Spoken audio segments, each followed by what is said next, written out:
이제 세 번째 시간 하도록 하겠습니다. 자, 그래서 보시면 이제 전략적 인적 작업 관리까지 봤고요. 그러면 이론사는 이제 이 정도면 정리가 됐을 거예요. 그렇죠? 이론사는 이렇게 기본적인 이제 인사 관리에 의한 토대니까 이렇게 좀 이론적인 내용들 잘 좀 한번 살펴보시고요. 그래 보시면 될 것 같고, 그 다음에 이제 9페이지 보시면은 이제 학문적 체계에 대한 내용들이죠. 그래서 인사관리 연구 대상 우리가 누누이 말했지만 직무와 사람입니다. 그렇죠? 그래서 이런 직무와 사람을 기본으로 해서 쭉 이제 박경 교수님도 서술하고 계시고, 뭐 인사관리에는 이 두 가지가 가장 중요한 요인인 거죠. 그렇죠? 그 외에는 이제 없어요, 사실은. 그렇죠? 그래서 직무와 사람이냐. 그래서 모든 뒤에서 나중에 보면 기준도 그렇잖아요. 직무를 기준으로 할 거냐, 사람을 기준으로 할 거냐. 뭐 우리가 아시는 임금에서도 직무를 기준으로 하는 직무 가치에 따라 임금을 줄 거냐, 그렇죠? 배분할 거냐, 아니면 사람이 가진 가치인 뭐 연공이냐, 직능이냐, 이런 거에 따라 임금을 줄 거냐, 뭐 그런 것들이 나오는 거고, 더 크게 본다면 인사관리에 있어서 어떤 관행이나 흐름도 뭐예요? 직무 중심으로 인사관리를 할 거냐, 사람 중심으로 인사관리를 할 거냐, 그러니까 어디에다 포커싱을 둘 거냐, 이제 이런 것들이 계속 나오는 거예요. 그렇죠? 그러니까 그 두 가지가 가장 중요한 연구 대상이자 우리가 관리 대상인 거죠. 그렇죠? 그리고 인사관리 목표는 뭐 조직 효과성이죠. 한마디로 얘기하면. 그렇죠? 조직 목표 달성이에요. 그렇죠? 그래서 우리가 뭐 앞에서 봤던 것처럼 기계 접근, 인간계 접근 이런 것들 전략 접근 다 합치면은 결국은 뭐예요? 어떻게 하면은 생산성을 높이고 구성원의 만족을 이끌어내서 동기부여시켜서 뭘 하겠다? 조직 목표 달성을 어떻게 하면 이뤄낼 것인가? 이게 우리 인사관리에서 이제 고민해야 될 사안인 거죠. 그러면 이제 뭐 종업원의 생산성을 높이고 만족을 시키고 조직 효과성을 조직 목표 달성하기 위해서는 그 조직 목표와 연계된 그런 시스템을 구축하는 게 필요한 거잖아요. 그래서 우리가 평가로 넘어가면은 뭐예요? 뭐 MBO를 한다. 그러면 조직 전략과 연계된 그러한 지표들이 나와야 되는 거고. 그렇죠? 그래야 이 개인이 달성한 성과가 뭐예요? 조직 성과, 뭐 전사 성과로 이어지게 만들 수가 있는 거죠. 그래서 그런 시스템들인 거고. 그래서 이제 뭐 그런 부분들이고, 그다음 박경 교수님이 기본적으로 설명하는 게 경제적 효율성, 사회적 효율성. 이게 아까 전에 말한 것처럼 뭐 사업자, 경영자 측면이냐, 종업원 측면이냐. 그래서 결국은 경제적 효율성은 뭐예요? 생산성 극대화. 요거고. 사회적 효율성은 종업원의 만족 극대화. 요겁니다. 그렇죠? 요 두 개를 결국은 뭐예요? 조율한 거죠. 조화시키는 게 중요한 거죠. 그래서 인사관리 목표를 요약하면은 그 밑에 있는 세 가지 기억하시면 되는데, 특히 1번과 2번 정도만 잘 보시면 되죠. 인사관리의 결국 목표는 기업 조직 목표 달성에 기업, 공헌하는 거예요. 그렇죠? 그걸 위해서 존재를 하는 거죠.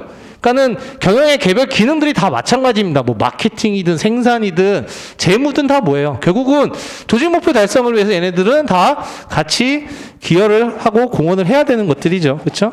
그 와중에서 이제 뭐예요? 구체적으로 경제적 효율성과 사회적 효율성을 어떻게 하면 동시에 극대화할 수 있는 것인가? 라는 것이 이제 인사관리의 중요한 목표가 되는 거고, 특히 보시면 아시겠지만 경제적 효율성과 사회적 효율성은 어떤 측면에서는 충돌할 수 있어요. 그렇죠?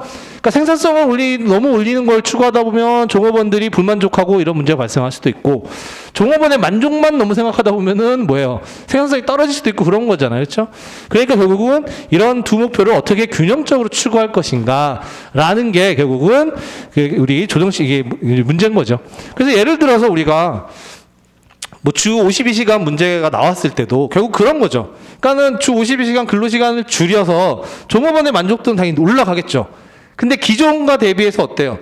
당연히 예전에는 68시간으로 뭐 우리가 일을 시킬 수가 있었는데 이젠 그게 안 되는 거잖아요. 그러면은 과거에 68시간을 기준으로 해서 뭐 교대제나 생산근로시간을 짜서 우리가 제품을 만들고 있었는데 이제는 그게 안 되는 거면 종업원의 만족도는 높여졌지만 생산성은 떨어지는 문제가 발생하겠죠. 그러니까는 그 당시에 뭐가 제일 문제였어요?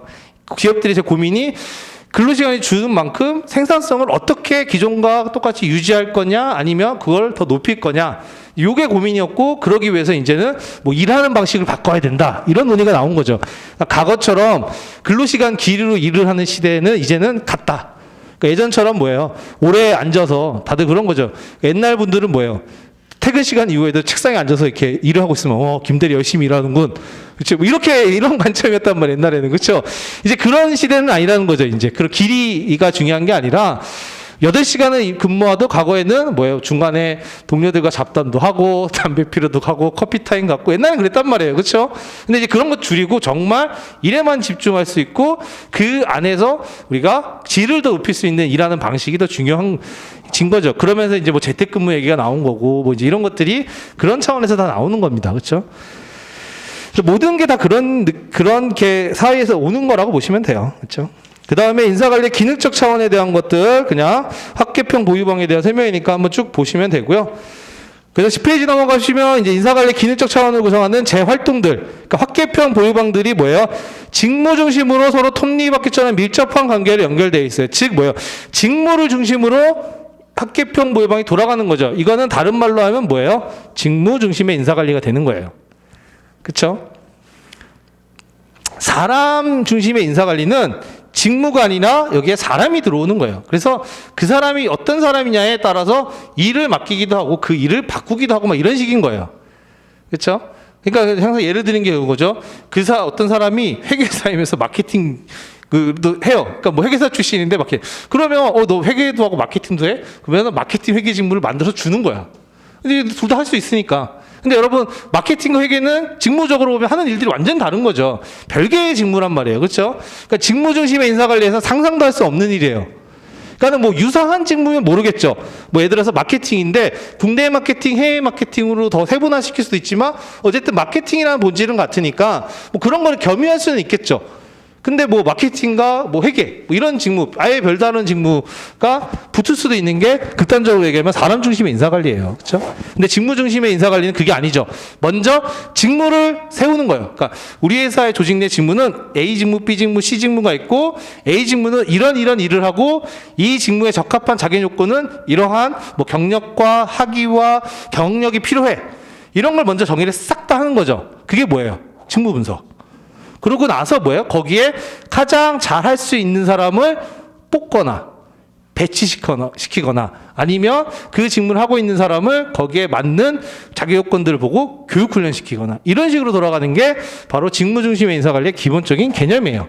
그러니까 여러분도 직무 중심의 인사관리를 기본적인 인사관리의 어떤 관행, 흐름으로 보시는 게 좋습니다. 그게 좀 더 과학적으로, 합리적으로 쓸 수 있는 거기 때문에. 우리나라도 지금 가는 방향이 직무 중심의 인사관리죠. 지금 모든 흐름이 이제 그쪽으로 가고 있어요. 뭐 우리가 이제 연공급을 폐하고 뭐 직무급으로 가야 된다. 그렇죠. 그 다음에 특히 이제 요즘에 뭐 수시 채용이 기본적인 채용으로 넘어가고 있잖아요. 다 이런 것들은 뭐냐면 직무 중심의 직무 중심의 인사관리로 가고 있는 거예요. 그렇죠. 그래서 거기에 6번 거기에 보시면 그 토지와의 밀접한 관계 여기에다가 직무 중심의 인사관리 이렇게 해놓으시면 됩니다. 그래서 직무 중심의 인사관리하면 요 그림 머릿속에다 기억해 두시면 돼요. 그러니까 직무가 기반이 돼서 이걸 토대로 해서 학계평 보유방들이 같이 돌아가는 거죠. 뭐가 기본이 되는 거예요? 직무가 기본이 되는 거예요. 그렇죠? 그래서 보시면 됩니다. 그러니까 직무관리가 그만큼 중요한 거겠죠. 그렇죠? 중요한 거고 직무관리가 그래서 박경 교수님 책에서는 제일 먼저 나오는 거예요. 그렇죠? 다 3인공조는 직무관리가 뒤에 나오죠.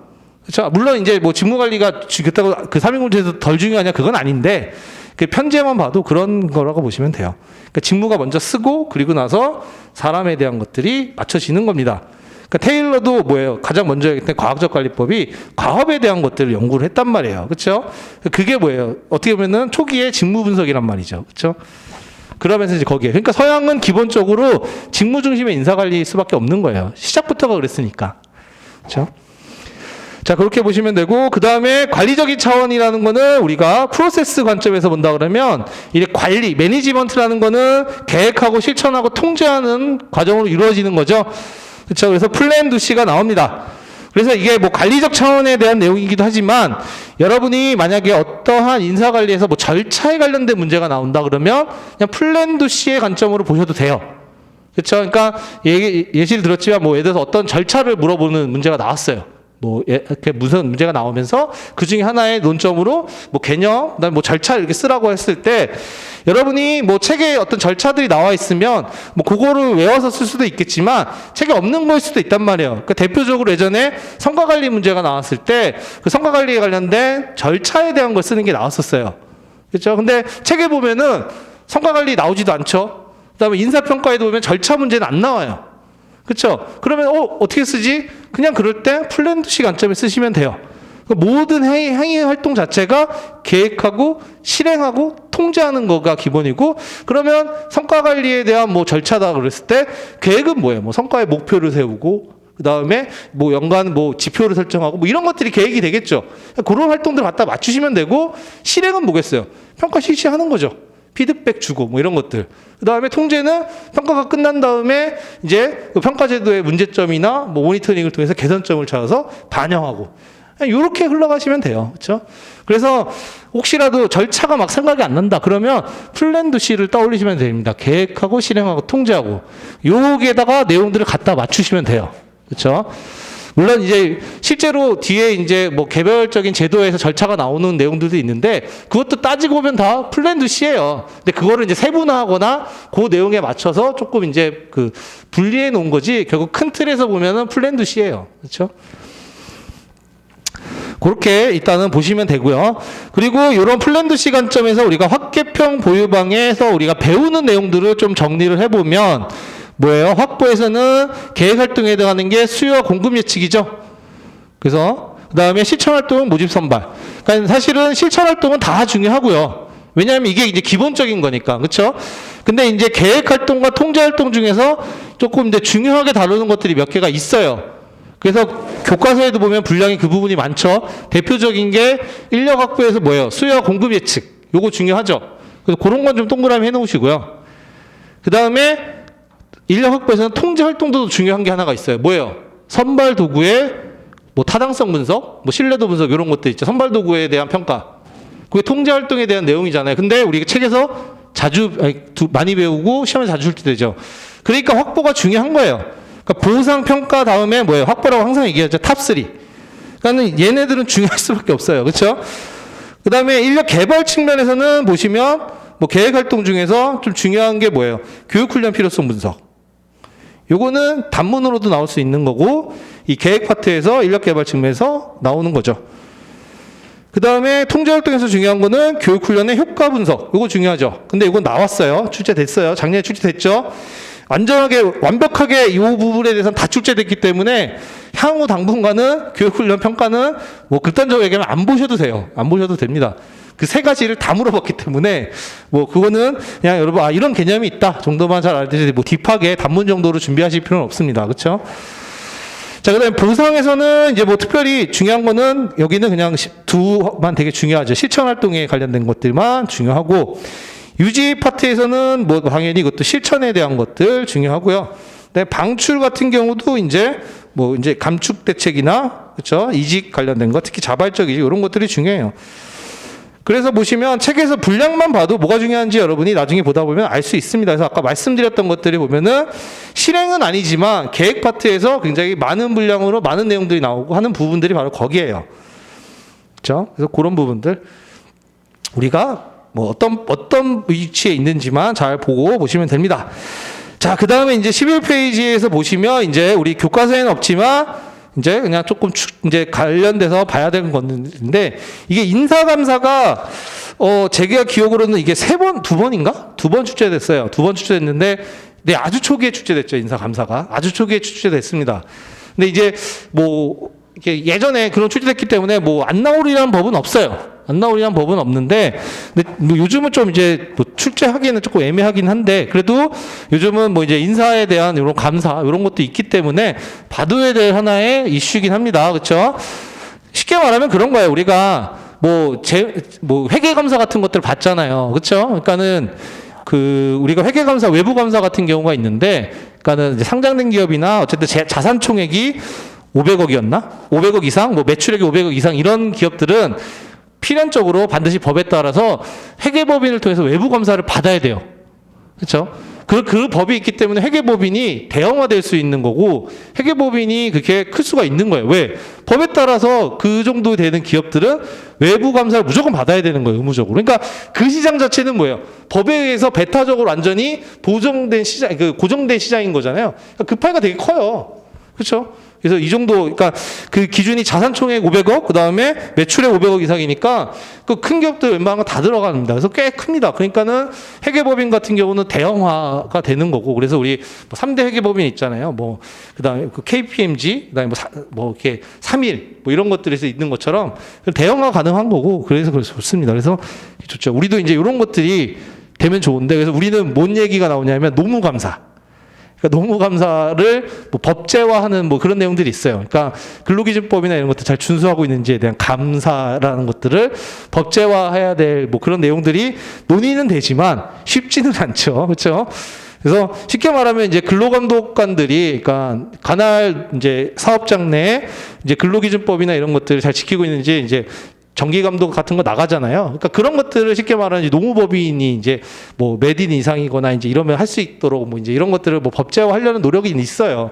그냥 그게 되면 좋죠. 왜냐하면 법으로 의무적으로 예를 들어서 뭐 30인 이상 사업장이면 1년에 한 번 노무감사를 받아야 된다. 그러면 그거는 어떤 기업이든 무조건 해야 되는 거잖아요. 그러면 그 시장 자체가 엄청 커지죠. 그러면 노무사 시장은 진짜 어마어마하게 커질 수 있는 거죠. 근데 가능성은 조금 낮죠. 그렇죠. 어쨌든 이런 것들인 건데 여기서 말하는 인사감사도 바로 그런 거예요. 우리가 HR적으로 잘하고 있는지를 감사를 받는 거죠. 그렇죠. 그 내용이라고 보시면 됩니다. 그래서 요거를 우리가 아까 플랜도시 관점에서 본다 그러면 요거는 이제 C 통제 영역에 포함되는 하나의 이슈예요. 그러니까 어떻게 하면 플랜 계획하고 실행하고 통제라는 게 기존에 실행하고 계획했던 것들이 뭐 제대로 이제 계획은 됐는지 효과는 있었는지 법적인 문제는 없었는지 뭐 이런 것들을 통제를 하잖아요. 그럼 이런 통제를 구체화하고 제도화한다 그러면 인사 감사라는 걸로 우리가 제도화할 수 있는 거죠. 왜? 감사라는 거는 이미 행해진 일을 뭐예요? 들여다보는 거죠. 그렇죠? 그런 것들이니까. 그래서 거기에서 보시면 제목을 인사 통제 영역에 포함되는 이론적 주제라고 하는 거예요. 그래서 통제에 동그라미 놓으시면 됩니다. 그래서 인사 통제를 좀 더 체계적으로 하겠다 하고 하면 회사에서 뭐 인사 감사 이런 걸 둘 수가 있는 거예요. 그렇죠? 그런 것과 그러니까는 요 회계 감사 뭐 이런 거랑 비슷하다고 생각하시면 됩니다. 그러니까는 대상이 뭐예요? 회계가 아니라 이제 인사 쪽인 거죠. HR 쪽. 그래서 뭐 그런 부분인 거고. 그래서 개념 내용을 보시면 이제 기업의 목적과 가치 성과를 뭐냐면 인적 자원 관리 관점에서 공정하고 일정한 원칙 등에 비추어 정확성, 합리성 기준에 따라 자율적으로 검토하는 과정이다. 그 밑줄 그어 놓으시면 되는데 그게 개념이에요. 인사관리 통제 과정의 핵심. 그러니까는 인사의 통제 과정, 통제를 좀 더 체계적으로 한다 그러면 이런 인사 감사 제도 같은 거를 둘 수가 있는 거죠. 실제로 그 공무원 조직 같은 경우는 해요. 그러니까는 여러분 잘 아시는 이제 감사원이 있잖아요. 감사원. 독립기구로서. 이제 공무원들이 제일 싫어하는 조직이 감사원이죠. 이 사람들이 와가지고 뭐 직무검사도 하고 뭐 이런 것도 하여튼 뭐 악역을 하는 건데 여기서 나와서 이제 여러 가지 다 감사를 해요. 그 중에 하나가 인사감사도 있습니다. 그래서 뭐 보직 발령을 제대로 했는지 혹은 뭐 규정에 위반한 건 없는지. 그러니까 뭐 예를 들어서 뭐 회사 그 규정에 따라서는 뭐 몇 년 차 이상이 승진 대상자인데 거기에 맞춰 있는지, 뭐 비리는 없는지, 뭐 이런 것들을 전반적으로 그다음에 임금은 규정에 맞게 잘 줬는지. 그러니까 왜냐하면 계산하다 보면은 뭐 수당이 좀 더 나간 경우도 있고 덜 준 경우도 막 생겨요. 사람이 하다 보면은 그런 것들을 잘 주고 있는지, 뭐 이런 것들을 감사원에서 실제로 인사 감사를 해요. 공무원 조직 같은 경우는. 그래서 뭐 예를 들어서 뭐 복지부다. 그러면 이러한 개별 부서에도 인사팀이 다 있단 말이에요. 그렇죠? 인사적으로 하는. 그러면은 여기에 나와서 이제 뭐 감사원이나 혹은 뭐 행안부나 이런 데서 와가지고 인사를 제대로 하고 있는지 관련된 것들을 본다는 거죠. 그런 게 바로 인사 감사예요. 그래서 공무원 조직 같은 거는 이런 것들을 뭐 감사원이나 행안부에서 하는데 행안부도 이제 그 내부적인 걸 하니까. 근데 이제 그게 이제 기업에도 이제 이루어지는 게 인사 감사라고 보시면 됩니다. 그렇죠? 자, 그러면 중요성 혹은 인사감사의 기능이라고 한다 그러면 그 중요성으로 되어 있지만 기능으로도 볼 수 있습니다. 그러면 이건 뭐냐면 이제 인사관리 활동의 비판과 반성을 통한 경영합리화 수단이에요. 그렇죠? 그러니까 쉽게 말하면 이러한 인사감사 제도를 통해서 인사관리가 제대로 하고 있는지 혹은 잘못된 점은 없는지 이런 것들을 해서 결국 경영합리화할 수 있는 하나의 수단이 되는 거죠. 그 다음에 인사관리 정책이 갖기 쉬운 획일적 측면을 개선한다. 뭐 적재적 효과 측정의 수월성 올라간다. 뭐 이런 것들 하나 보시면 되고요. 그 다음 인사관리가 시대 환경 상황의 변화에 적응할 수 있도록 한다.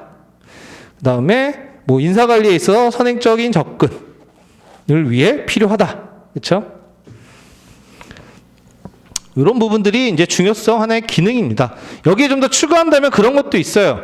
최고 경영층의 독단적인 인사관리 억제 및 합리적인 대안 마련. 이런 것도 추가해 볼 수 있습니다. 왜 감사한다는 거는 뭐 전횡, 뭐 밀실 인사 이런 것들이 이루어지면 그거 잘못했다고 지적하고 개선할 수 있는 거잖아요. 그렇죠? 만약에 이제 외부에서 들어온다 그러면 우리 CEO가 자기 마음에 드는 자기 뭐 저거 한 사람 뭐 승진시킨 것들이 있어. 그러면 그거는 법률 그 내부 규정이나 이런 걸 맞지 않는다 그러면 지적할 수 있는 거죠. 그렇죠? 그래서 최고 경영층의 어떤 독단적인 인사관리의 억제 및 합리적인 대안 마련을 위해서 인사 감사 이런 것들이 중요하기도 하고 또 그러한 기능을 한다라고 보시면 됩니다. 자, 그 다음에 이제 절차를 보시면 목적과 범위를 설정하고 조직의 내부 전문가로 구성된 감사위원회를 구성하고 감사 실시, 보고서 작성, 인사관리 개선. 자, 이렇게 써져 있어요. 이것도 여러분 플랜드 C로 나눠보면은 어디서부터 어디가 플랜이고 어디가 두고 C가 어딜까요? 1번, 2번이 플랜이겠죠. 그렇죠? 그 다음에 감사 실시, 보고서 작성이 뭐예요? 두죠. 그 다음에 마지막 C가 인사관리 개선, 도모, 피드백. 이렇게. 그러니까는 뭐 이게 구체적으로 생각 안 난다 그러면 그냥 플랜드 C를 쓰고 처음에 감사의 뭐 범위와 목적을 설정하고 뭐 계획을 수립하고 그다음에 뭐 감사를 할 수 있는 팀을 구성하고 뭐 그게 이제 감사위원회라고 표현하면 더 좋겠죠. 그다음에 시행해서 감사를 이제 뭐 일정을 정해서 실시하고 거기에 따른 감사 보고서를 작성하고 이런 식으로 여러분이 서술해 갈 수 있는 거죠. 그렇죠? 자, 그 다음에 종류와 유형, 보시면, 이제 인사감사의 종류와 유형이 있는데, 먼저 감사 대상과 범위에 따른 분류가 있어요. 그쵸? 그러면 보면은 이제 전사적인 차원의 감사가 있고요. 그러니까 전사 전체. 그 다음에 본사에 대한 감사가 있을 수 있죠. 본사. 왜냐면 인사부서라는 게 보통 본사 헤드쿼터에 있으니까, 그런 본사에 대한 감사. 그럼 또 당연히 부분별 감사. 뭐 이렇게 할 수 있죠. 미시감사. 뭐 이런 식으로. 그래서 뭐 이렇게 구분해 볼 수 있다. 그냥 범위, 대상에 따른 거고요. 그렇죠? 그래서 이렇게 내용들 좀 보시면 되고 그다음에 감사 주체에 따른 분류예요. 그래서 감사 주체 동그라미에 놓으시면 외부 감사, 내부 감사 나눌 수 있어요. 말 그대로 내부 감사는 뭐예요? 내부에서 하는 거예요. 그렇죠? 그래서 보통 뭐 인사 스텝이나 뭐 혹은 다른 감사팀을 따로 감사위원회 이런 걸 구성해서 내부적으로 하는 거고 외부 감사는 뭐예요? 그러니까 쉽게 말하면 노무사 혹은 뭐 이제 컨설턴트들 외부에 있는 사람들이 가서 하는 거죠. 합동감사는 이제 내외부가 섞여가지고 하는 거죠. 그렇죠? 그래서 장단점도 그렇게 각각에 있으니까 한번 보시면 될 것 같습니다. 그렇죠? 그 다음에 이제 감사 시기에 따른 분류가 있는데, 이제 수시감사, 정기감사죠. 수시감사는 어떤 이슈가 있으면 가서 하는 거고, 정기감사는 뭐 1년에 한 번, 뭐 1년에 두 번, 이런 식으로 시기를 정해서 그때마다 정기적으로 하는 감사, 이렇게 얘기할 수가 있는 거죠. 그래서 종류와 유형은 이렇게 있고요. 그리고 이제 인사감사의 실제라고 되어 있는데 다른 말로 하면은 여기다 써서 인사감사의 방식이에요. 방식. 그러니까 인사감사를 어떻게 하느냐에 대한 것들이 이에 대한 내용인 건데 보통 일반적으로 ABC 감사 방식을 많이 쓰고 요거를 얘기합니다. 그렇죠? 그래서 거기에서 나온 듯이 A, B, C. 그래서 뭐 순서대로 A, B, C 순서대로 이루어진다는 거죠. 그래서 일본 뭐 노무연구에서 개발한 거다. 그러면서 뭐 내용 예산 측면에서 보는 건데, 그럼 뭐가 A고 뭐가 B고 C냐라고 했을 때 먼저 A는 거기에 보시면 내용 측면이에요. 그렇죠? 그래서 어드미니스트레이션이어가지고 거기에서 보시면 각종 제도와 정책 일반에 대한 뭐 적합성, 타당성 여부를 평가하는 거고, 인사정책의 방침이나 운영과정상의 문제점 뭐 이런 것들을 조사하는 게 먼저 A고, B는 이제 버짓, 그렇죠? 예산을 적절하게 썼는지, 비용이나 이런 것들 과다로 제출한 건 없는지 뭐 이런 것들을 보는 거죠. 그 다음에 이제 효과 측면, 이제 컨트리뷰션 측면인데 이거는 이제 인사관리가 이렇게 뭐 또 활동을 해서 어느 정도 효과가 있었는지, 이번에 니네가 뭐 인사팀이 무슨 뭐 BSC 도입한다고 해서 뭐 컨설팅하고 뭐 이렇게 해서 했는데 그거 도입한 지 2년이 됐는데 효과가 있냐? 뭐 이런 것들이 찾아보는 거죠. 그래서 봤더니 뭐 인당 생산성들이 높아졌더라. 뭐 이런 것들을 우리가 찾아보는 것들이 효과에 대한 내용인 거죠. 이렇게 그래서 인사감사의 방식으로서는 이제 ABC 감사 방식, 이게 가장 대표적인 거니까 이거 그냥 기억해 두시면 되고요. 그 다음에 이제 감사 결과의 보고가 있습니다. 그렇죠? 목차로 본다 그러면 요거는 결국 뭐냐면 이제 감사를 하면 보고서 쓰죠. 그렇죠? 그래서 그런 보고서를 어떻게 이제 할 때 주의할 것들이 있느냐라고 했을 때 성공적인 보고를 위한 뭐 조건이 있습니다. 그래서 뭐 이제 뭐 이런 것들 내용인데 중요도는 그렇게 높지는 않아요. 감사 결과의 보고는. 그래서 한번 보시면 되고, 그 다음에 인사감사의 한계, 요거는 알아두셔야겠죠. 그래서 중요한 거는 의의, 뭐 중요성, 그 다음에 종류와 유형, 실제, 감사의 실제에 대한 한계 정도. 자, 먼저 보시면 인사감사, 여기 한계가 있는 게 뭐냐면 측정의 애로가 있어요. 이게 무슨 말이냐면 아까 보면은 인사감사의 실제에서 뭐 있어요? 효과적인 측면들을 측정하잖아요. 그래서 뭐 인당 생산성이 올랐냐, 뭐 이제 뭐 인당 매출액이 올랐냐, 뭐 이런 부분들이 있는데 사실 여러분 아시겠지만 인사에서 하는 내용들을 가지고 효과성을 측정하기가 되게 어렵죠. 예를 들어서 이번 성과연봉제 도입했어. 그럼 그게 얼마나 그 성과성 높여? 이거 어떻게 측정해요? 그런 거 어렵잖아요, 그렇죠? 그런 거 도입했을 때, 그렇죠? 그렇기 때문에 이런 측정의 애로가 있습니다. 그러니까 경영 전반에 걸쳐서 인사정책의 어떤 실시가 복잡하기도 하고 그 효과 측정 자체가 쉽지가 않아요. 그렇죠?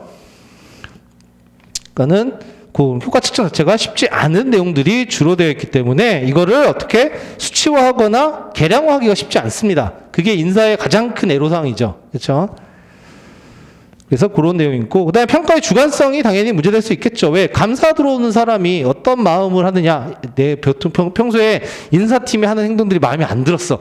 내 이번에 너희들을 혼내줄 거다. 뭐 이렇게 들어오면은 뭐 그 꼬투리 다 잡고 그러면은 골치 아파지겠죠. 그렇죠?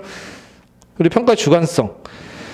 그 다음에 이제 결과 보고에 애로가 있습니다. 특히 이제 인사감사 같은 경우를 만약에 내부 감사를 해서 뭐 인사팀이 실제 직접 자기가 한다. 그럼 뭐예요? 내가 나를 비판하는 거랑 똑같죠. 그렇게 될 수도 있어요. 그렇죠? 그래서 결과 보고의 애로라는 거는 뭐냐면 인사 담당자의 불안이에요. 쉽게 말하면 자기 공과에 대한 비판. 이게 사실 어렵죠. 그러니까 예를 들어서 뭐 외부 감사를 한다 그러면 차라리 낫죠. 근데 뭐 내부에 뭐 인사팀이 직접 뭐 자기네들이 감사한다 뭐 이런 식으로 할 수도 있죠. 그렇죠? 그러면 뭐예요? 내가 나를 비판하는 거랑 마찬가지잖아요. 그러면 그게 쉽지는 않겠죠. 그렇죠? 그 다음에 뭐 구성원의 저항이 있을 수도 있습니다. 그렇죠? 그래서 관리자의 뭐 체면과 부하에 대한 뭐 인간관계를 고려하지 않은 인사감사 뭐 이런 것들을 하게 되면 구성원들의 저항 뭐 이런 것들 문제가 생길 수 있어요. 그렇죠? 뭐 왜냐하면 구성원들은 뭐 감사 뭐 이런 것들 자체가 싫죠. 여러분도 누가 내가 하는 일 와서 꼬치꼬치 물어보면서 뭐 잘못된 거 뭐 하면 이러면 되게 기분 나쁘잖아요. 그렇죠? 똑같습니다. 그렇죠? 자, 그렇게 한 거고, 그 다음에 이제 다음 페이지 넘어가시면 이제 아까 인사감사보다 훨씬 더 중요한 이제 EHRM이 나옵니다. 저 요거는 별표해 두세요. 사실 이거는 예전부터 이제 출제 가능성이 아주 높은 주제 중에 하나였어요. EHRM. 그렇죠? 근데 이제 뭐 사실은 그게 대놓고 아직 나온 적은 없지만 근데 EHRM이 이게 사실은 처음에 등장하기 시작한 게 이제 인터넷이 좀 발달하면서 그때 등장한 건데 그때 나왔던 논의보다 지금은 뭐예요? 더 발전했죠? 그러니까 어쨌든 이제는 뭐 디지털 시대로 가는데 그래서 그거에 따라서 인사관리도 많이 달라지고 있습니다. 그러면 이제 그런 것들을 물어볼 때 EHRM을 가지고 물어볼 수도 있고 그리고 이런 EHRM은 이제는 뭐예요? 기업들이 기본적으로 탑재해야 되는 기본 시스템인 거죠. 이제 옛날처럼 무슨 종이로 뭐 결제받고 혹은 종이로 휴가 신청하고 이런 시대는 아니잖아요. 그렇죠? 그래서 그런 부분들과 연계해서 이거는 기본적으로 중요한 내용이니까 EHRM은 여러분이 잘 봐두실 필요가 있어요. 그렇죠? 그래서 EHRM 그래서 보시면 되는데 자 EHRM에서 관련된 것들을 먼저 알기 전에 이제 인적자원 정보 시스템이 나와요. 이거는 아주 이제 초기에 나왔던 그런 시스템인 건데 정보죠 정보 인적자원 정보 그래서 HRIS라고 해가지고 예전에 이제 뭐예요? 이런 데이터들을 이제 서버에 보관하고 데이터베이스화하는 게 최초의 이제 발전된 형태였던 거죠. 그렇죠? 그거는 옛날에 이제 뭐 서류를 우리가 아시겠지만 옛날에 이제 HR 팀 가면은 서류 같은 것들 서류철들이 엄청 많단 말이에요. 그런 것들 뭐 보관하고 옛날에 다 그렇게 했단 말이죠. 근데 이런 것들은 이제 뭐예요? 옛날에 보면 예를 들어 뭐 서류가 이만큼 있어. 창고 같은 데 가면은. 그래서 뭘 찾으려고 그러면 여기 다 뒤져야 돼. 이런 불편함인데 이거를 뭐예요? 이제는 이런 서버 같은 데다 저장해 놓으면 언제든지 쉽게 찾아볼 수 있는 시스템이 됐겠죠. 그런 게 이제 초기에 이런 거예요. 그렇죠? 경영정보 시스템을 구성하는 한 부분으로서 인사관리에 필요한 각종 정보들을 과학적으로 활용하기 체계적 논리적으로 조직한 체계예요. 여기서 이제 더 발전된 게 이제 EHRM인데, 뭐가 발전했느냐라고 한다 그러면, 뭐 스피드, 유연성 등등등 뭐 이제 여러 가지 내용들이 있는데, 중요한 거는 이제 뭐 쌍방향 커뮤니케이션이 가능하다는 거예요. 그쵸? 그래서 그게 이제 하나의 중요한 건데, 일단은 거기에 이제 EHRM의 기본적인 내용, 개념은 거기에 세 번째 단락 보시면, 이는 해서 그 다음에 있죠. 인터넷과 각종 정보 처리 기술 등을 활용하여 인적 자원 관리 각 기능을 수행함으로써 인사관리에 소요되는 재반 비용을 줄이고 그 효과를 극대화하는 HRIS의 진화된 한 형태가 뭐다? EHRM이다.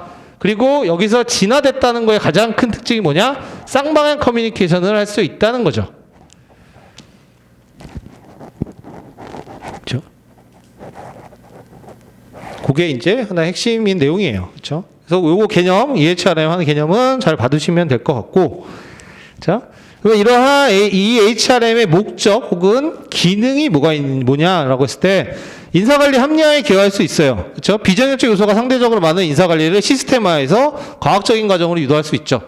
왜냐하면 인사관리라는 게 사람을 다루다 보니까 말 그대로 진짜 비정형적인 게 많아요. 그러니까 매뉴얼을 할 수 없는 것들이 많아요. 상대방이 어떤 사람이냐에 따라서 대응해야 되거나 뭐 이런 것들이 달라질 수밖에 없기 때문에 사실 비정형적 요소가 굉장히 많습니다.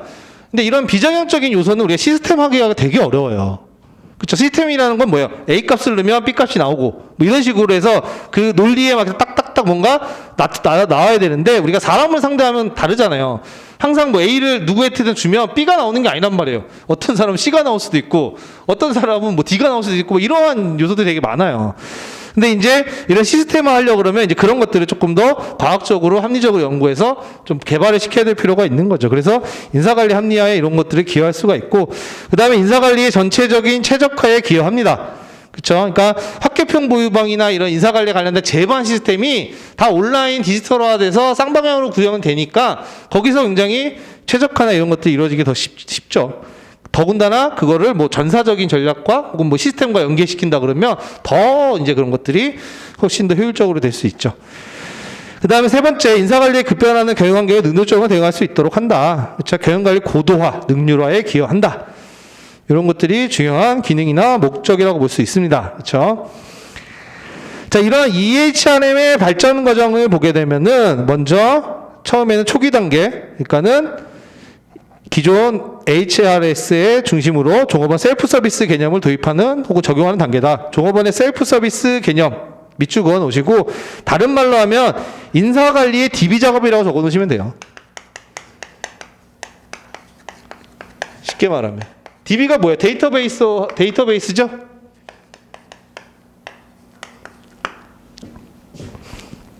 그러니까 DB화 한다는 거죠. 그러니까 아까 말씀드렸죠. 초기에는 이제 이러한 데이터들을 서버에 넣어서 데이터베이스화 하는 게 초기예요. 그래서 여기서 이제 뭐 필요한 거 찾아보고, 그렇죠? 뭐 이런 것들, 이제 이런 게 초기 단계죠. 그래서 옛날에는 뭐 이제 그런 시스템을 별도로 써야 됐지만, 이제는 뭐예요? 이제 웹이 활용화되면서, 웹이 이제 일반화되면서 이제 웹 활용 단계로 넘어오는 거죠. 그래서 예를 들어서 옛날에 뭐 이런 EHRM 구현했다 그러면 회사에서 별도 시스템을 구현해서 무슨 프로그램을 깔고 막 이래야 됐을 거예요. 그렇죠? 근데 이제는 뭐예요? 뭐 주소 쳐서 웹으로 들어가면 웹에서 이제 막 다 되는 시스템으로 이제 넘어온 게 웹 활용 단계죠. 그래서 보시면 웹이 이제 웹으로 전환되는 동시에 기업 정보 시스템, 그러니까 전사 정보 어떤 시스템과 통합되는 단계에 이르고, 거기에 보시면 쌍방향 커뮤니케이션이 가능한 인사 정보 서비스를 제공하고 현장 관리자나 종업원에 대한 권한 유형이 강화되는 겁니다. 쌍방향 커뮤니케이션에 동그라미 해놓으시면 됩니다. 그렇죠? 그래서 쉽게 말하면 그런 거예요. 이제 웹으로 들어가서 나 이번에 이제 저게 필요하네, 뭐 재직증명서가 필요하네, 또 쳐가지고 재직증명 출력하고. 이제 그런 게 가능하다는 거죠. 이렇게 하고, 뭐, 요청하고, 휴가 신청 같은 경우도 뚜두둑 쳐가지고 하면은, 거기서 뭐 팀장님 보고, 승인하고, 팀장님 보고, 뭐 이런 식으로. 그런 것들이 이제 다 웹으로 구현되는 거잖아요. 그렇죠? 과거에는 어떻게 했어요? 종이로 써서 주고, 종이로 받고, 뭐 이렇게 했어야 되는데, 그게 다 이제 그 웹으로 들어오고, 이제 온라인으로 되는 거죠. 그렇죠? 이렇게한 내용들인 거고, 그런 활용 다양에 따라서 거기 밑에 이제 1번부터 5번까지 내용인데, 이것도 한번 참고로만 보세요. 그렇죠? 여기는 발전 과정은 초기 단계, 웹 활용 단계, 포탈 단계고, 제목 정도만 여러분이 좀 기억해 두시면 될 것 같아요. 자, 포탈 단계는 이제 궁극적인 건데, 여기는 뭐예요? 이제 이 회사의 이제 사이트 자체에 들어가면 거기에 인사적인 업무뿐만 아니라 회사에 하는 모든 게 다 있어요. 뭐 콘도를 예약할 수도 있고 뭘 할 수도 있고 거기 교육도 있고 뭐 다 들어있는 거예요. 그렇죠? 그러니까는 종합 포탈 형태입니다. 요즘은 이제 이런 형태로 가는 거죠. 그렇죠? 단순히 인사 뭐 우리가 이런 걸 떠나서 우리 회사의 기업 뭐 인트라넷이나 여기 들어가면 거기에 모든 게 다 있는 거죠.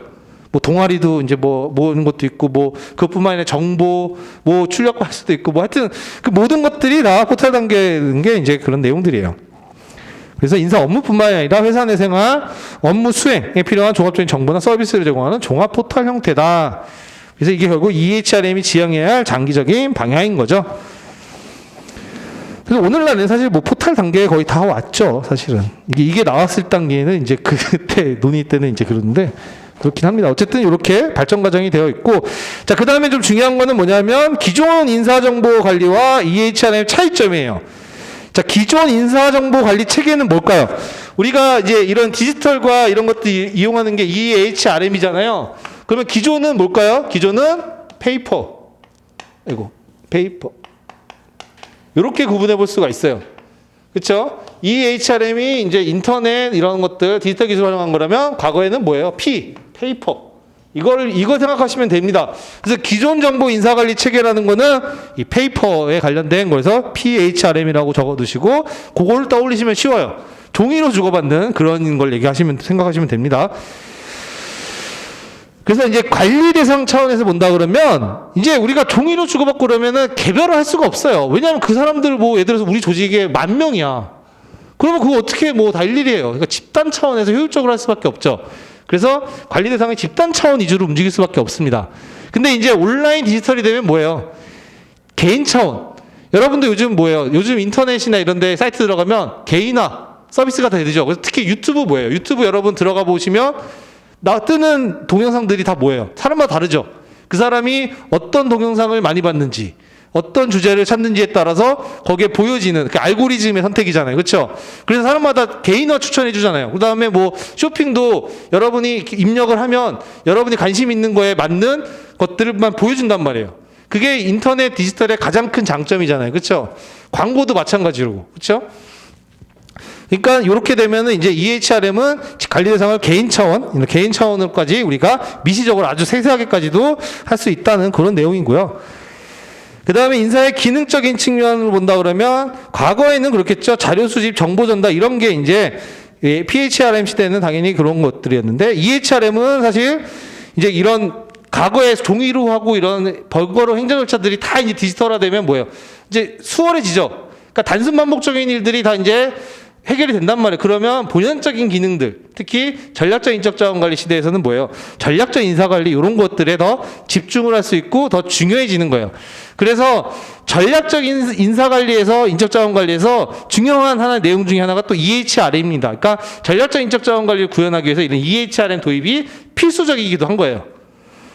그러니까 왜냐하면 인적 자원 부서가 이제 행정적인 거나 이런 것들을 벗어나서 전략적 파트너, 변화 촉진자로서 더 고차원적으로 거시적인 차원에서 해야 되는데 아직도 인사부서가 뭐 채용 시즌 되면은 이력서 들어오는 거 다 일일이 보고 체크하고 그다음에 평가 시즌 되면은 다 종이로 받아가지고 팀장님 거 받아가지고 그거 정리하고 엑셀 옮기고 이런 걸 하다 보면은 본연의 중요한 업무는 못 하는 거잖아요, 그렇죠? 근데 그런 게 다 EHRM으로 들어온다. 그러면 이제 평가도 팀장님 그 사이트 들어가서 평가해 주세요. 그러면 그걸 평가하면 그거에 다 취합이 되고 정리가 돼서 바로 다 되면은 과거에 뭐 며칠 밤새서 하던 일이 그냥 하루면 되는 것도 끝나는 거죠. 그러면 남는 시간에 더 중요한 본연의 기능들을 할 수 있는 거죠. 중요한 기능들을.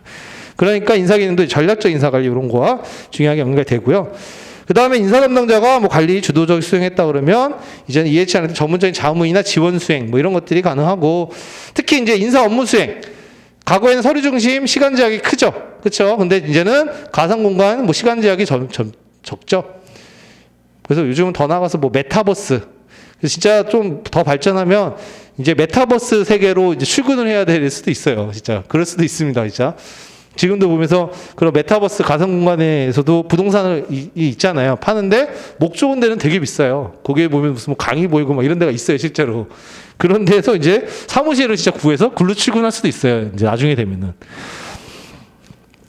자, 그렇게 보시면 되고 필요 기술은 이제 뭐 그런 내용들 쭉 보시면 됩니다. 그래서 요게 과거의 기존의 인사관리 정보체계 PHRM과 EHRM의 차이라고 보시면 됩니다.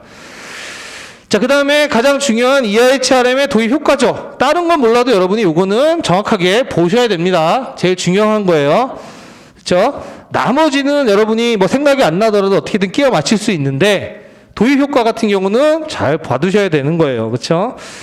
자, 뭐냐면 먼저 이것도 이제 여러분이 근데 생각을 해보시면 돼요. 그러니까 여기서도 여러분이 이 효과가 나오고 네 가지가 나오잖아요. 그러면 이거를 외우려고 하지 말고 일단 생각을 한번 해보세요.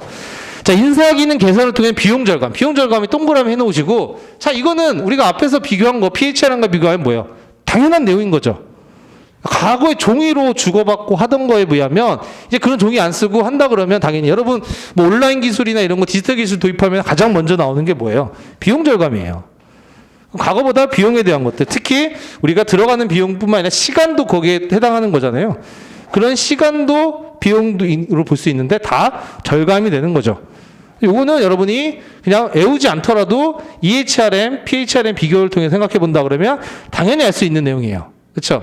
이런 것들을 굳이 막 외우려고 하실 필요는 없습니다. 그냥 떠올려 보시면 자연스럽게 들어올 수 있는 가장 기본적인 내용인 거고, 그 다음에 두 번째, 종업원 만족도 재고 동그라미 해놓으시면 됩니다.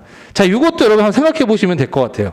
예를 들어서 재직증명서 잘 아시죠? 뭐 재직증명서, 회사 다니고 있던 재직증명서 떼는데 과거에 PHR 시대는 어떻게 했어요? 자, 내가 인사부서에 가서 문서 신청서 써야 돼. 재직증명서. 그다음에 뭐 이거 그 용도는 뭐고 몇 통 필요한지 주면 인사팀에서 이제 받아가지고 뭐 문서 수발 받아서 뭐 이렇게 하면은 며칠 걸린단 말이에요. 그렇죠? 그리고 뭐 인사팀이 막 틱틱거리면 괜히 기분 나쁘고 항상 인사나 이런 데 가면은 그렇잖아요. 뭐. 근데 온라인으로 이제 해요. 그래서 이제 거기 갈 필요도 없이 내 사이트 4번 치고 들어가서 재직증명서 출력 누르면 바로 출력이 돼요. 그럼 여러분 어때요? 그 만족도 제고되는 거죠. 쉽게 말하면 인사팀 입장에서는 고객이 누구예요? 우리 내부 구성원들이잖아요. 외부에서도 여러분 무슨 사업을 할 때 그런 것들 프로세스나 이런 거 계산해서 예전에 고객들이 뭐 3일 걸리던 걸 뭐 몇 분만 해결해 준다 그러면 고객 만족도 올라가고 서비스 활용도가 올라가는 거랑 똑같잖아요. 그러니까 당연히 종업원 만족도가 제고될 수밖에 없는 거죠. 그렇죠? 그래서 그런 것도 당연히 이제 들어옵니다. 그래서 그 관련된 내용들이에요. 그래서 뭐 맞춤 서비스 제공이 가능하고 신속화 유연하고 하니까 당연히 만족도 이런 것도 올라갈 수밖에 없죠. 그렇죠? 자, 그리고 이제 전략 기능 강화. 그러니까 이거는 왜 그러겠어요? 전략 기능 강화? 아까 페이퍼 그 생각하시면 예전에 종이로 뭐 하고 하던 거에 대비해서 이제 시간을 다 단축하죠. 그러니까 옛날에 진짜 그 뭐 80년대 이럴 때 입사 이런 거 할 때는 우편으로 받고 이랬단 말이에요. 그러면 큰 회사 같은 경우는 우편으로 온 이제 그 서류가 어마어마하겠죠. 그거 다 정리해서 그거 다 보고서 이제 관련 이렇게 하면은 인사팀은 며칠을 밤새야 돼요. 지금도 뭐 채용 시즌 되면은 인사팀 채용 파트 되게 바쁜데 과거에는 더 그랬겠죠. 근데 이제는 뭐예요? 온라인으로 이제 다 가능하단 말이에요. 그렇죠? 그래서 온라인으로 사람인 통해 접수받고, 그다음에 요즘은 이제 기록하면은 필터링도 자동으로 돼요. 그러니까 예를 들어서 뭐 자소서 같은 거 제대로 안 쓰고 뭐 몇 자 이하로 쓰고 이런 애들은 그냥 다 걸러내고, 뭐 이제 뭐 이런 거 학점 몇 점 이하는 걸러내고, 이런 필터링 걸면은 다 걸러내면서 이제 나중에 봐야 될 것들 줄일 수 있죠. 그렇죠? 그러니까 그런 기본적으로 단순 반복적인 건 다 줄이면 이제 뭐예요? 인사부서는 전략 기능, 전략적 파트너로서 그런 것들의 기능을 강화하는데 훨씬 더 많은 시간을 투자할 수가 있는 거죠. 그리고 이러한 EHRM을 통한 뭐 이제 여러 가지 정보나 이런 걸 통해서 좀 더 그 필요한 정보, 적시의 정보 이런 것들을 할 수가 있어요. 왜? EHRM에 종업원에 대한 정보가 다 있기 때문에 그걸 데이터베이스화해서 그런 데이터를 가지고 뭐 분석하거나 통계를 내볼 수도 있기 때문에 여러 가지로 활용해 볼 수가 있습니다. 그래서 거기에 보시면 마지막에 써있죠. 궁극적으로 인사부서가 전략적 파트너로서 제 역할을 수행할 수 있는 기반을 제공한다. 그렇기 때문에 전략적 HRM에서 EHRM은 항상 같이 나오는 내용 중에 하나예요. 그리고 이제 마지막 같은 경우는 그냥 한번 좀 봐야겠죠. 기업 문화 변혁을 이끌 수 있다. 그러니까 이런 부분들로 해서 우리가 기업의 더 뭐 이제 커뮤니케이션이나 이런 것들을 효과적인 툴로서 활용해서 종업원들의 어떤 문화, 뭐 기업 문화를 변혁할 수 있다. 추가적으로. 그래서 뭐 어쨌든 4번까지 보시면 좋지만 안 돼도 1, 2, 3번 정도는 잘 받으셔야 되고, 이거를 외우기보다는 여러분 최대한 그렇게 그 EHRM의 특징들을 가지고 좀 떠올려 보시면 굳이 안 외워도 여러분이 찾아서 쓸 수 있습니다. 그렇죠? 그래서 이렇게 그 효과 같은 경우도 그냥 나오면 무조건 외우려고 하지 말고 우리가 배웠던 개념을 가지고 연결을 시켜보세요. 그렇죠? 아, 이런 EHR 이러니까 당연히 비용절감 이게 효과가 나올 수밖에 없는 거고 그게 논리예요, 논리. 그래야 여러분이 앞에서 뭐가 나왔을 때 이걸 적용이나 응용을 할 수가 있는 거예요. 그렇죠? 그렇죠? 그러니까는 왜 비용 절감, 그 다음에 종업 만족도 제고가 뭐 어떤 측면에 제고되는지, 전략적 기능이 왜 강화된 건지 이런 것들을 그 개념을 통해서 여러분이 이렇게 같이 생각을 해보셔야 됩니다. 자, 그 다음에 이제 EHRM의 활용 영역, 이것도 좀 중요한 부분이에요. 이제 여러분이 이건 왜 중요하냐면, 이제 확개평 보유방에서 우리가 쓸 때, 이 EHRM을 당연히 이제 뭐 쓸 수 있죠. 근데 그럴 때 구체적으로 뭐 학부에서는 EHRM을 이렇게 활용하면 좋다. 아니면 개발에서 이렇게 활용하면 좋다. 이렇게 연결되기 때문에 쓸 수 있는데, 먼저 셀프 서비스는 그냥 한번 보시고요. 자, 두 번째 온라인 채용이 있어요. 이걸 다른 말로 하면 웹 기반 채용이라고 볼 수도 있어요. 그래서 옆에다 웹 기반 채용 써놓으세요. 그러니까 우리가 뒤에 가면 모집 방법 중에 웹 기반 모집이 나와요. 그게 뭐예요? 그게 EHRM을 활용하는 모집 형태인 거예요. 그렇죠? 오늘날 온라인 채용 안 하는 데가 거의 없죠. 그렇죠? 그렇죠? 그래서 요게 이제 EHRM이 활용되는 하나의 모습인 거죠. 개별 단위에서. 그 다음에 웹 기반 인사평가. 이것도 오늘날 인사평가가 웹 기반. 더 나아가서 요즘 모바일로도 이루어지죠. 그렇죠? 피드백 이런 것들이. 요즘은 이제 모바일로도 넘어가고 있습니다. 그래서 어쨌든 웹 기반 인사평가. 오늘날 필수죠. 그러니까 과거에 우리가 인사평가하면은 막 그래요. 그러니까 팀장님한테 평가자 전화해서 몇 시까지 그거 해서 평가지 주세요. 이제 이러면 안 주면 가서 찾아오고 그리고 다시 받으면 엑셀로 정리해서 이제 데이터 내야 되고 뭐 이렇게 했는데 이제 웹 기반을 하면은 이제 순식간에 끝나죠. 그렇죠. 그래서 그런 내용이고 그 다음에 웹 기반 교육 훈련 이거는 이제 뒤에서 배울 건데 이러닝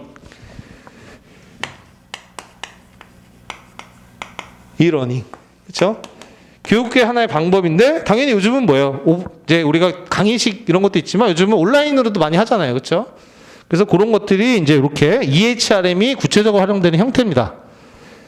그래서 요거 여러분이 세 가지는 잘 기억해 두시면 돼요. 그렇죠. 이 세 가지가 뭐 오늘날 안 이루어지는 데가 없어요. 그러니까 웬만큼 우리 여러분이 항상 기업을 상정할 때 이 인사관리 책을 읽을 때 기업을 상정할 때 막 중소기업 작은 거 생각하면 안 돼요. 큰 기업들, 대기업들 이런 걸 상정을 해야 돼요. 다 그걸 토대로 만들어진 거예요. 그렇죠? 인사평가도 뭐 우리가 뭐 역량평가, 뭐 성과평가, 뭐 업적평가 이것도 큰 기업들이 그렇게 구체적으로 이렇게 체계화하는 거지. 사실 중소기업 이런 데는 평가 안 하는 데도 많고 평가를 해도 그냥 단순히 근무 평정하는 데가 많지 그걸 떠올리시면 안 됩니다. 큰 데를 떠올리시고 그런 것들을 생각하시면서 좀 보셔야 돼요. 그러니까 오늘날 뭐 이런 것들은 다 모든 기업들이 활용하고 있는 중요한 내용이니까 같이 연계해서 보시면 되고 자, 그 다음에 이제 EHRM의 성공 조건. 자, 이제 성공 조건. 먼저 뭐 사전에 치밀한 계획과 기술적인 준비. 이런 게 필요하죠. 당연한 내용이죠, 사실은. 그렇죠? 그래서 여러분이 항상 인사 관리를 보다 보면 당연한 내용을 쓰고 있다. 근데 이게 느끼는 게 그런 거예요, 사실은. 그렇죠? 사전 치밀한 기획과 기술 준비를 해야 되고 그 다음에 인사 시스템과 라인 관리자의 원활한 업무 협조 뭐 이런 것들이 있어야 되는데 여러분 최고 경영 측의 적극적인 지원이 필요하다. 그거 하나 좀 표시해 놓으세요. 1, 2번은 뭐 사실 뭐 2번은 뭐 제끼더라도 1번은 당연한 내용이니까 이런 것들은 여러분이 그냥 한번 보시면 되고 당연히 준비할 때 도입할 때 EHRM 같은 것들 뭐 구축하는데 돈 많이 들어요. 여러분 그 큰 기업에서 그 인사적인 뭐 그 인트라넷이나 어쨌든 그런 것들 구축하는 시스템 구축하는 거 돈 어마어마하게 듭니다. 그렇죠? 그러니까 당연히 사진은 치밀한 계획 기술 준비 당연히 해야 되는 것뿐만 아니라 여러분이 널리 쓸 수 있는 것들 중에 하나가 뭐예요? 3번 그 최고 경영층의 적극적인 지원. 이거는 말씀드렸죠. 우리가 뭐 성공 조건이나 이런 데서 항상 약방의 감초처럼 쓸 수 있는 거, 그렇죠? 마지막에 결론에 쓸 수 있는 거, 최고 경영층의 관심과 지원. 이거는 그냥 어디든 써도 돼요. 이건 인사팀의 인사에서는 이거는. 왜? 무슨 제도 개혁하고 실행하고 이런 데 있어 종업원들의 어떤 저항이나 이런 것들은 없을 수가 없어요. 그렇죠? 왜냐하면 종업원들은 기본적으로 변화를 싫어한단 말이에요. 그렇죠? 근데 우리가 인사적으로 뭐 새로운 제도나 기존 제도를 개선하는 거면 유불리가 있을 수 있고 종업원들이 저항할 수 있단 말이에요. 그러면 인사팀은 결국은 뭐예요? 뒤에서 이런 CEO가 적극적으로 푸시를 해주고 지원을 해줘야 힘을 받는단 말이에요. 그래서 이거는 그냥 약방의 감초처럼 써도 되는 거예요. 그 다음에 맨날 얘기하는 게 종업원의 어떤 수용성과 관련해서 뭐 지속적인 커뮤니케이션과 뭐 홍보 이런 것들이 필요하다. 뭘 종업원의 대상으로 해서 그다음에 그렇죠? 그다음에 뭐 종업원 참여. 그러니까 뭐 또 제도나 이런 거 계산할 때 종업원 참여하는 거. 이런 것들은 항상 나오는 내용이죠. 특히 얘네 둘은 뭐예요? 우리가 수용성 차원에서 종업원들 수용성 차원에서 그냥 어떤 경우에든 갖다 써도 되는 내용이라고 그랬죠. 실제로 여러분 뒤에도 보면은 수용성과 관련된 거 내용에 이런 내용도 항상 나와요. 종업원 혹은 종업원 대표 참여시켜야 되고 뭐 이런 목적에 대한 홍보나 뭐 그런 것들을 알려줘야 되고 이런 거 맨날 나옵니다. 그렇죠? 그래서 요 세 가지는 여러분이 그냥 기본적으로 알아두시면 되고 뭐 어떤 내용에 있어 성공 조건 뭐 이런 거 쓸 때 생각 떠오르시면 돼요. 특히 이제 50점짜리 같은 거 문제에서 결론에서 뭔가를 쓰고 싶어. 생각이 안 나. 그러면 위에서 이제 뭐 그 어떤 이슈에 따라서 인사제도에 대한 걸 쭉 썼잖아요. 그러면 위에 설명한 인사제도가 제대로 작동하고 실행되기 위해서는 최고 경영층의 지속적인 관심과 지원이 필요하고 그리고 그러한 제도 개혁이나 개선을 위한 대한 목적이나 이런 것들을 관련해서 종업원들과 지속적인 커뮤니케이션, 홍보를 해야 되며 그 개선 과정에 뭐 종업원을 참여시켜서 수용성을 확보할 필요가 있다. 그냥 이런 내용은 그냥 기본적으로 약방의 감초처럼 쓸 수 있는 내용이에요. 그러니까 요거는 그냥 여러분 알아두시면 됩니다. 그리고 실제로 여러분 책 보다 보면은 이 내용 맨날 나와요. 맨날 나와요. 그렇죠? 그래서 요거는 여러분이 이렇게 기억 그냥 도식적으로 알아두시면 돼요. 그래서 여기서도 최고 경영층의 적극적인 지원 나왔죠. 근데 꼭 여기 아니더라도 이거 써도 돼요. 뭐 EHRM 도입할 때 종업원들이 참여해서 뭐예요? 종업원들 니즈나 이런 거 반영하면 더 좋은 거잖아요. 그렇죠? 그 다음에 EHRM 많이 쓰시고 이렇게 활용하시면 좋고 이런 거 홍보하면 되잖아요. 그렇죠? 다 들어갈 수 있는 거예요. 이거는 인사라는 특징 때문에. 실제로도 그렇고요. 그렇죠? 그러니까 이거는 여러분이 쓸말 없을 때 막판에 결말에서 뭐 써놓고 좀 뭔가 딱 생각이 안 나. 그러면 일단 이런 거 받고 끝내도 돼요. 그렇죠? 그래서 위에서 얘기한 것들이 뭐 내용들이 뭐 이제 효과를 발휘하기 위해서는 이러한 것들이 필요하다. 물론 가끔가다 이제 문제에서 성공 조건이나 이런 것들을 쓰라고 낼 수도 있어요. 목차의 하나로 내서. 근데 이제 그렇지 않은 경우가 더 많고 이런 것들은 이제 결론에서 마무리 지을 때 이제 써야 될 경우가 있을 수 있는데 그거 안 되면 이렇게 하나의 내용처럼 쓰고 그 다음에 그쵸. 이렇게 쓰시면 됩니다. 그쵸. 그리고 수용성 차원, 예를 들어서 뭐 어떤 제도나 이런 것들에 종업원들이 받아들이는 수용성 차원에서 그런 수용성을 확보하는 내용이다.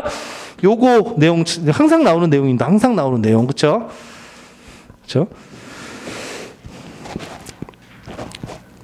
그게 보시면 됩니다. 그래서 거기 성공 조건, 그래서 보시면 뭐 1, 2, 3, 4, 5번이 있는데 뭐 1번 보시면 되고, 그래서 만약에 여러분이 본다 그러면 최고 경영층의 적극 지원, 지속적인 개선, 이것도 당연히 필요한 거죠. 그렇죠? 그 다음에 개인정보 보호, 요 개인정보 보호는 하나 봐두세요. 왜냐하면 이제 온라인으로 다루다 보니까 요건 여기에서 특수한 이슈로서 개인정보 보호는 문제될 수 있어요. 그러니까 요거는 정도는 하나 기억하시면 돼요. 그러면 이제 보면서 여러분이 이거를 다 외우려고 할 필요가 없는 거예요. 그렇죠? 그러니까는 버릴 수 있는 건 버려도 돼요. 여러분이 이거 5개를 다 외운다고 해서 그거를 다 못 써요. 시험장에 생각도 안 난단 말이야. 그렇죠? 그러면은 이거를 여러분 일일이 다 외울 거예요? 그렇게 못 해요. 그러면 여러분이 버릴 건 버려도 돼요. 왜냐하면 뭐 예를 들어서 성공 조건을 5개 써라 이렇게 문제는 안 낼 거란 말이죠. 그렇죠? 그러면 여러분이 적당히 2-3개로 써서 충분히 할 수 있고 아니면 아까 말씀드린 것처럼 최고 경영치 접근지원 있죠. 개인정보 보호 같은 거 좀 알아두실 필요는 있죠. 요거 정도만 기억하고 나머지는 이걸로 버무려서 쓸 수도 있어요. 그럼 틀렸다? 그게 아니죠. 인사관리에서. 당연히 이것도 보면 생각해보면 뭐예요? 당연히 EHRM을 도입해 성공하려면 당연히 필요한 내용들이에요. 당연히. 이거 종업원 참여시키는 거 도입할 때 종업원 참여, 종업원들 니즈 반영 이런 거 들어간다고 해서 이거 틀렸네. 이렇게 아니란 말이죠. 그렇죠? 그런 틀에서 여러분 벗어나면 됩니다.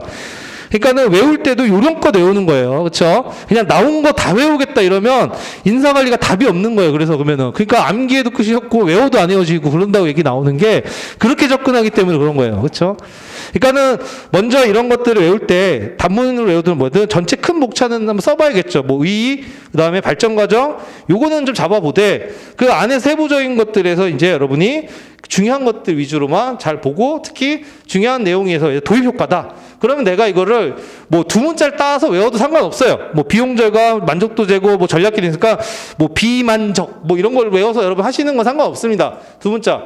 근데 이제 그렇게 2문자를 다 딸 수는 없잖아요. 나중에 2문자는 잘 안 외워질 때, 아니면 이거는 답이 없을 때, 그럴 때 2문자를 따는 거고, 그냥 이런 것들은 여러분이 좀 연상을 해서 외우는 걸로 자꾸 기억해 두세요. 그래야지 EHR이 뭔지를 자꾸 생각해 봐야 EHR이 쌍방향 커뮤니케이션이고 그걸 통해서 우리가 뭔가 효과적 효율적으로 더 빠르게 일을 처리하면서 뭐 이런 것들이니까 당연히 비용 절감, 그다음에 종업원 만족도 제고, 그다음에 이러한 뭐 단순 반복적인 일을 EHR에서 획기적으로 줄일 수 있으니까 전략 기능을 강화할 수 있다.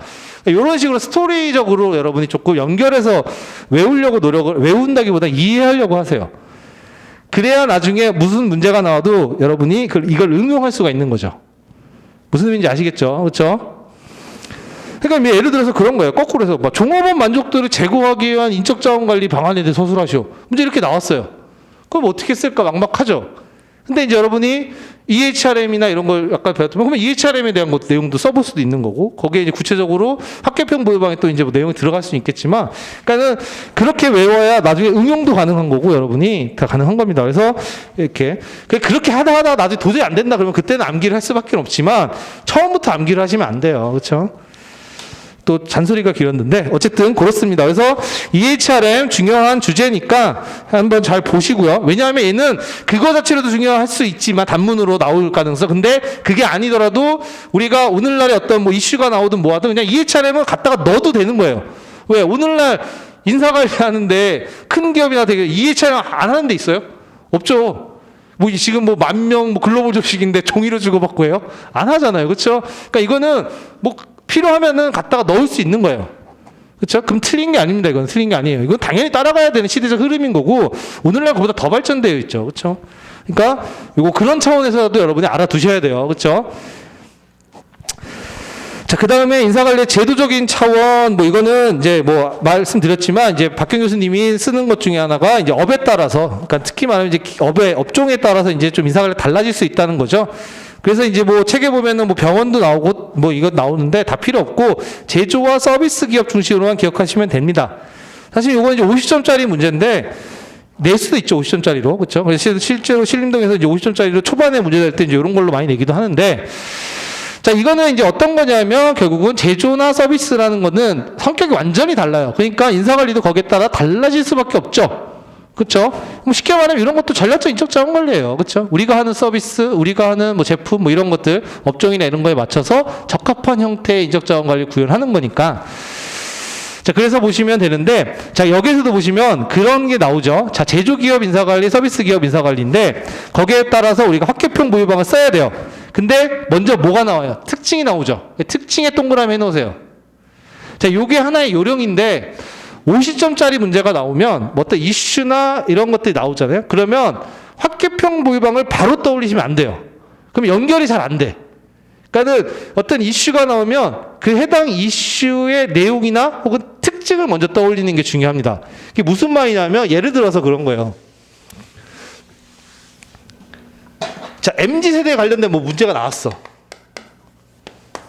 그럼 MZ세대 학계평 보유방, MZ세대에 적합한 학계평 보유방 쓰래. 그럼 여러분 바로 학부부터 생각하면은 뭘 써야 될지 막막해요. 그쵸? 그럼 뭐 MZ세대 뭐 설명이 나올 수도 있고 뭐 인세대란 뭐 몇 년도부터 몇 년도 세대 뭐 이렇게 나오죠. 그러면 어디서부터 시작을 해야 되냐? 항상 이 MZ세대가 가진 특징이 뭐냐? 여기서부터 시작을 해야 되는 거예요. 얘네가 가진 특징들을 이제 먼저 찾거나 아니면 이걸 먼저 만들어내야 돼요. 그러니까 이게 비단 이것뿐만 아니라 다른 이슈도 마찬가지예요. 그러니까 이슈에 따라서 그 이슈에 가진 특징. 뭐 고령화 인력이라 그러면 고령화 인력이 가진 특징. 그렇죠? 뭐 4차 산업혁명이다 그러면 4차 산업혁명이 어떤 가진 특징. 아니면 이게 아니면 영향. 기업에 어떤 영향을 주는지.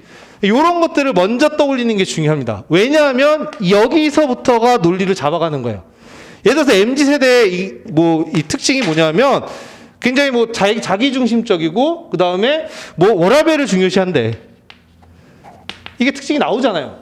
그러면 워라밸 특징 얘는 중요시한대. 그러면 워라밸과 연계할 수 있는 것을 학계평 보유방에서 찾으면 되는 거예요. 무슨 말인지 알겠죠? 그래서 근무 시간에서 유연근무제하고 워라밸 뭐 하니까 뭐 재택근무 뭐 이런 것들이 이렇게 연결되는 거잖아요. 그렇죠? 그러니까 단순히 MZ세대 하면 거기에다가 뭐 학계평 보유방에서 뭐 직무관리에서는 예를 들어서 뭐 유지관리에서는 뭐 유연근무제를 해야 된다. 이렇게 외워버리면은 논리 구성이 안 돼요. 왜냐하면 이렇게 찾으면 뭐예요? 얘네들이 워라밸을 중시하니까 얘네들을 만족시키고 효과적으로 활용하기 위해서 근무 시간에서 유연 근무제를 도입할 필요가 있다. 그게 적합하다. 이렇게 문장이 들어가야 뭐예요? 논리가 성립이 되는 거죠. 그렇게 찾아야 돼요. 그 다음에 뭐 얘네가 예를 들어서 뭐가 있을까요? 뭐 일을 통한 성장을 중요시한대. 예를 들어서 뭐 그런 내용들이 있어요. 뭐 전문성 확보 뭐 이런 거 중요시 여긴대요. 혹은 뭐 얘들은 뭐 자율성 이런 걸 중요시한대요. 특히 뭐 자율성 그렇죠? 이런 거 중요시하죠. 그럼 자율성 그러면 이런 것들 연계할 수 있는 게 뭐가 있는지 찾아보면은 그럼 뭐 직무 설계에서 얘네들은 직무 충실 이런 것들과 연계시켜 볼 수가 있는 거죠. 그냥 직무 충실로 들어가는 게 아니라 얘네가 이런 특징 이런 걸 선호하니까 여기에 얘네들을 만족시키기 위해서는 직무 설계에서 직무를 수직적으로 확대하는 충실이 필요하다, 적합하다 이렇게 찾아 들어가야 되는 거예요. 그렇죠? 그러니까 이게 이제 이슈에 대응하는 하나의 방법인데 이런 것들이 나오면 여러분이 당황하지 말고 이걸 관련된 거를 찾아내는 게 중요해요. 왜냐하면 예전에 이제 지금 그렇게 문제가 나올지 모르겠지만 예전에 이렇게 지식산업 시대에 적합한 인적 자원 관리 방안에 대해서 쓰는 문제가 나왔었어요. 그렇죠? 뭐 지식산업. 그럼 거기에 가타부터 설명도 없어. 지식산업 사회가 뭔지도 없고 아무것도 없어요. 그냥 그렇게 나왔단 말이에요. 그러면 여러분 어디서부터 시작해야 돼요? 그럼 지식산업 사회가 어떤 특징이 있는지를 먼저 짚어내는 게 중요한 거예요. 뭐 예를 들어 지식산업 사회가 뭐 디지털 기술을 많이 활용하고 뭐 이런 특징들을 먼저 내가 떠올려 본 다음에 그걸 잡은 다음에 디지털 기술을 많이 활용하니까 뭐 거기에 관련된 거 이런 식으로 잡고 그런 것도 왜냐하면 그래야 논리를 구성할 수가 있는 거예요. 그냥 여러분이 MZ 세대니까 뭐 외워서 얘네들은 뭐 예를 들어서 유연근무제 뭐 이런 식으로 외워버리면 답안 쓸 때도 논리가 구성이 안 되는 거고 그냥 뭐 MZ 세대면 아무런 뭐 없이 그냥 갑자기 유연근무제 이런 게 나오면 의미가 없잖아요. 왜 유연근무제가 나왔는지 쓰는 게 중요한 거잖아요. 워라밸 얘네 중요시 하더라. 이게 근거가 되는 거예요. 얘네가 이런 특징이 있으니까 혹은 이러한 이슈가 기업에 이러한 영향을 미치니까 뭐 부정적인 영향을 미치니까 혹은 긍정적인 이런 영향을 미치니까 뭐 이런 것들을 위해서 어떤 제도가 필요하다. 뭐 이렇게 근거가 될 수가 있는 거예요. 그러니까는 이슈를 푸는 50점짜리에서 푸는 핵심은 바로 그런 부분이에요. 특징을 먼저 생각하고 혹은 영향이나 이런 것들을 먼저 생각하는 게 중요합니다. 그리고 나서 학계평 모의방을 거기서부터 연결시키면 돼요. 그냥 바로 여기서부터 학계평 모의방을 떠올리면은 막 그 두서 없어요. 그렇죠? 그러면 더 안 되고 그걸 먼저 떠올리고 정리한 다음에 거기에 따라서 이렇게 사고하는 연습을 하시는 게 중요해요. 그러니까 여기서도 마찬가지로 그렇죠. 특징이 먼저 나오는 거예요. 제조기업은 어떤 특징이 있으니까 인사관리가 이렇게 가야 되는 거고 서비스 기업은 어떤 특징이 있으니까 인사관리가 이렇게 가야 되는 거고 여기서 가장 대표적인 게 뭐냐면 산출물의 유형성, 산출물의 무형성입니다. 거기에 동그라미 해놓으세요. 그게 가장 큰 차이 중에 하나예요. 그렇죠? 어쨌든 이런 부분들인데 오늘 시간이 벌써 됐네요. 이거는 그러면은 다음 시간 이어서 쭉 하겠습니다. 그렇죠? 그래서 오늘 학문자 책에 관련된 거니까 하고 나머지 내용들도 쭉 할 테니까요. 오늘은 이제 1회차 이제인데 고생하셨고요. 그래서 이제 이런 거 관련된 거는 이제 우리가 앞으로도 모의고사 보면서 또 이제 그때그때마다 계속 말씀을 드릴게요. 그렇죠? 그래서 여러분이 최대한 조금 더 종합적으로 우리가 응용력이나 이런 것도 사고할 수 있도록 하는 게 중요한 시기예요. 그렇죠? 그래서 아무튼 수고하셨고요. 한 주 잘 보내시고 다음 주 이제 화요일 날 뵙겠습니다. 예, 수고했습니다. 네.